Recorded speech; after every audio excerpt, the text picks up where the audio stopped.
बाबा साहेब के मिशन का तो नाम बहुत से लोग लेते हैं, मायावती जी भी लेती हैं, चंद्रशेखर जी भी लेते हैं, सारे लोग नाम लेते हैं। इनमें से बौद्ध कौन है? इनमें से बौद्ध कौन है जी? अच्छा, फिर ये जो एमएलए बन रहे हैं, एमपी बन रहे हैं, इनको चुन कौन रहा है? कौन चुन रहा है इनको? हमें सुन रहे सब, बल्कि जनता सारी। उनका धर्म क्या है? धर्म है। हिंदू लोग चुन रहे हैं, तो वो किसकी बात करेंगे? वो हिंदुओं की बात करेंगे, वो बौद्धों की बात नहीं करेंगे। तो बाबा साहेब जो बात कर रहे थे, बाबा साहेब का जो मिशन था वो कहां गया? बाबा साहेब ने कहा कि इस देश को बौद्धमय करना है, भारत को बौद्धमय करना है, ये मिशन था। वो कहां गया? कौन चला रहा है उस मिशन को? कोई चला रहा है मिशन को? उसको जितने भी आपने यूट्यूब पर आंदोलन देखे, चाहे वो दिल्ली यूनिवर्सिटी में आंदोलन चल रहा हो नौकरी का, चाहे वो जो है और कोई आंदोलन चला रहा हो ईवीएम हटाने का, इनमें बाबा साहेब का आंदोलन का है क्या? बाबा साहेब जो बात कह रहे हैं उस बात को बाबा साहेब का आंदोलन चलाकर पूरा नहीं किया जा सकता? क्या ये जो लोग एमएलए एमपी बनने की जो बात कर रहे हैं, क्या बाबा साहेब की बात पूरी हो जाएगी तो क्या वो एमएलए एमपी नहीं बनेंगे? क्या एमएलए एमपी बन सकते हैं? नहीं बन सकते? कैसे बनेंगे? बौद्ध नहीं हो जाता सारा उनको बनेगा। बौद्ध में हो जाए तो? अब बौद्ध में करेगा कौन? तो सब मिलके करेंगे। सब में कौन है? हम सब आ गए सब। अच्छा, तो सीधी सी बात है, आपने बिल्कुल ठीक कही है। अगर भारत को बौद्ध में करना है और बाबा साहेब 1956 में धर्म परिवर्तन कर रहे हैं, और धर्म परिवर्तन करने के बाद क्या कहते हैं, अगर मैं 5 साल और जीवित रह गया तो भारत को बौद्ध में कर दूंगा। वास्तव में कर देते। उनके पास वो कैलिबर था, उनके पीछे वो जो भीड़ थी, उनके पीछे जान देने के लिए तैयार थी। अगर एडवोकेट जय भीम प्रकाश यहां खड़ा होकर किसी को कुछ बात करने के लिए कहे तो शायद ना माने वो, क्योंकि एडवोकेट जय भीम प्रकाश उनके दिलों में स्थापित नहीं है। लेकिन बाबा साहेब जो है लाखों करोड़ों लोगों के दिलों में समाये हुए थे। एक इशारा करने पर जो है जो कहते वो करते, लेकिन बाबा साहेब को वो समय ही नहीं मिला। फिर उनके बाद जो लोग आए उन्होंने क्या करा, ये बहुत महत्वपूर्ण है। क्या उन्होंने बाबा साहेब का मिशन चलाया? नहीं चलाया। अगर आप थोड़ा सा गौर करें, बाबा साहेब की मृत्यु होती है, बाबा साहेब के पार्थिव शरीर पर सबसे पहले भगवा कपड़ा है। बौद्ध धर्म अपना लिया ना, तो उनके शरीर पर कौन सा कपड़ा है? भगवा, जो भंते लोग जो पहनते हैं वैसा कासा कलर जिसे कहते हैं।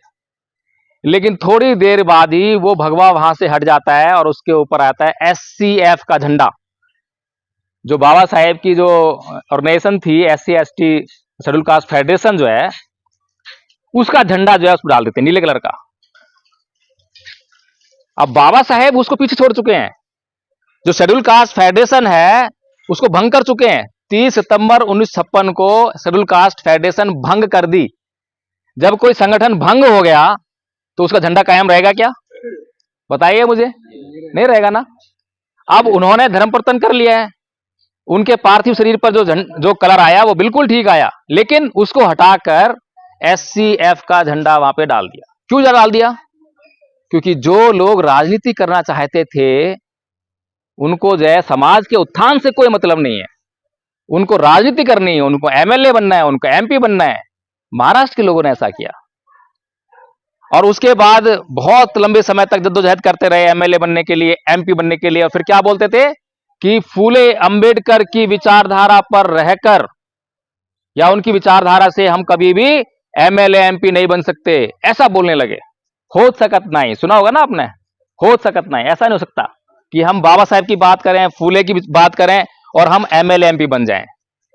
मान्यवर साहेब कांसी राम जी ने ये बातें सुनी, समझी, बड़े दुखी हुए कि ये क्या हो रहा है बाबा साहेब के आंदोलन का। ये लोग जो है MLA MP बनने के लिए आंदोलन कर रहे हैं। बाबा साहेब ने तो कभी MLA MP बनने के लिए आंदोलन नहीं किया। बाबा साहेब का आंदोलन था समाज का उत्थान करना। तो मान्यवर साहेब कांसी राम जी उस समय जब देखते हैं समाज की हालत, तो ये नीला झंडा जो उनकी मजबूरी थी, क्योंकि नीला झंडा जो है हमारे समाज की भावनाओं में समा चुका था। हालांकि आंदोलन नहीं था हमारा ये वाला, हमारा आंदोलन क्या था? बौद्ध धर्म का आंदोलन था, भारत को बौद्ध में करने का आंदोलन था। चलिए अब थोड़ा सा आते हैं कि भारत बौद्ध में कैसे होगा। बाबा साहब सपना है ना, ये बाबा साहब सपना है और हमने मालाएं पहनाई है, मैंने तो पहनाई नहीं है, इसलिए मेरे पर तो कोई जिम्मेदारी नहीं है, आप लोगों ने पहनाई है। इसीलिए आप लोग बनवाई है नहीं? तो आप लोग भारत को बौद्ध में करोगे, कैसे करोगे बताओ? प्लानिंग बताओ। कोई काम आप ना प्लानिंग के करते हो क्या? शाम को खाना खाने का समय आता है तो उसकी भी प्लानिंग होती है, खाने में क्या बनेगा और जो बनेगा वो कहां से आएगा, पैसे हैं या नहीं है, हर एक चीज की प्लानिंग होती है। बिना प्लानिंग के इस दुनिया में कोई काम नहीं होता। और ये बनाए प्लानिंग क्या है सबकी में जी है? महाराज नहीं करते सबकी। हमारे यूं चलते हैं, तो जो यूं ही चलते हैं उनका कोई पता नहीं है होगा नहीं होगा। जो यूं ही चलते हैं उनका पता नहीं है कि वो होगा नहीं होगा, लेकिन जिनकी प्लानिंग होती है और जब प्लानिंग पे काम करते हैं तो पक्का रहता है कि हाँ होगा, पक्का होगा। इसीलिए हमें जो है अगर बाबा साहेब के मिशन पे काम करना है तो प्लानिंग करनी होगी। बिना प्लानिंग के हम जो है बाबा साहेब का मिशन पूरा नहीं कर सकते। अब बताइए, आप लोगों ने अपने आप कहा है, यहां पर मैंने नहीं कहा, आप लोगों ने मलाई चढ़ाई है, आप लोगों ने कहा है कि हाँ हम करेंगे बौद्ध में।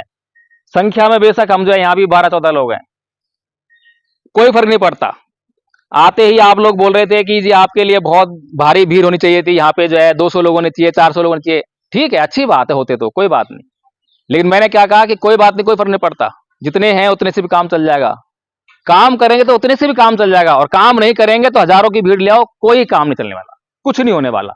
ऐसे मंच लगते रहेंगे, 1956 से आज तक मंच लगते रहे हैं।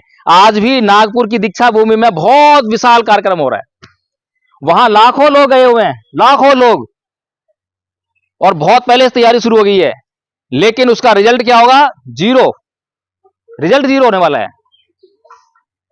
कारण यह है कि हम बाबा साहेब की बात को, बाबा साहेब के विचार को समझकर उनके मिशन के लिए, उनके मिशन को पूरा करने के लिए प्लानिंग नहीं कर रहे हैं। तो अब बताइए प्लानिंग क्या है भारत को बौद्ध में करने की? भारत को बौद्ध में करने की जिम्मेदारी किसके ऊपर है?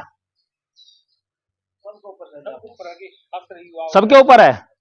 अच्छा, ये युवा तो सारे हिंदू हैं, तो हिंदुओं के ऊपर जिम्मेदारी डाल दें? भारत में मुसलमान भी हैं, उनके ऊपर डाल दें कि आप बनाओ भी इसको भारत को बौद्ध में? ईसाइयों को बोल दें? हैं? देखिए, भारत को बौद्ध में करना है तो जिम्मेदारी आएगी बौद्धों के ऊपर। अगर भारत को हिंदू राष्ट्र बनाना है तो जिम्मेदारी आएगी हिंदुओं के ऊपर। मुस्लिम राष्ट्र बनाना है तो मुसलमान करेंगे ना उसको। तो ऐसे अगर भारत को बौद्ध में करना है तो ये जिम्मेदारी बौद्धों के ऊपर होगी। अब यहां पर कितने बौद्ध हैं बताएं जरा, थोड़ा सा हाथ खड़ा करें। अब बताओ,